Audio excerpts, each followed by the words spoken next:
Okay, the information, he's got all about you and your thing up there and all this.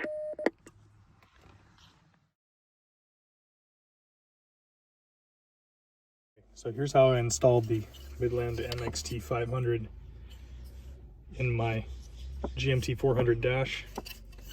I used the factory GMT400 CD player tray that comes with the factory installed CD player, which you normally see right here in this pocket. And I was able to use the bracket that came with the MXT-500. I drilled 2 new holes on each side and screwed it onto the bracket after I had marked and drilled holes for pop rivets. So once it's screwed on and then you pop rivet it on, now you can't remove it unless you drill the pop rivets out.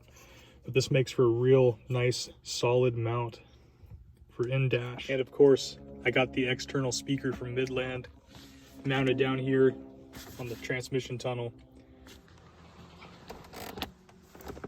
Well, here it is, the final product. On the driver's seat, you won't really be able to see the display unless you move your head, but got a notch here on the cup holder to hold the radio, since I wanted to have the magnet mount for my phone on the dash here. But even with there, I can still manipulate the channel number button. 5 knots. Wind wave 6 to 7 feet.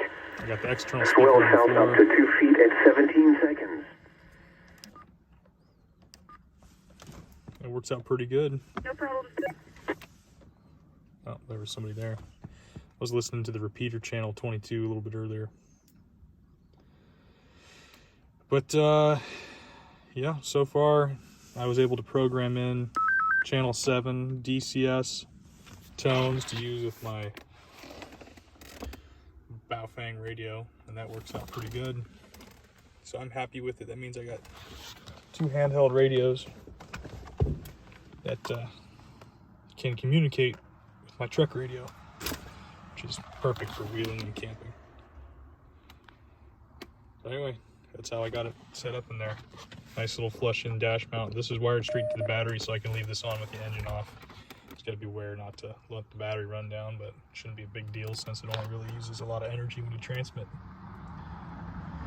Anyway, that's all.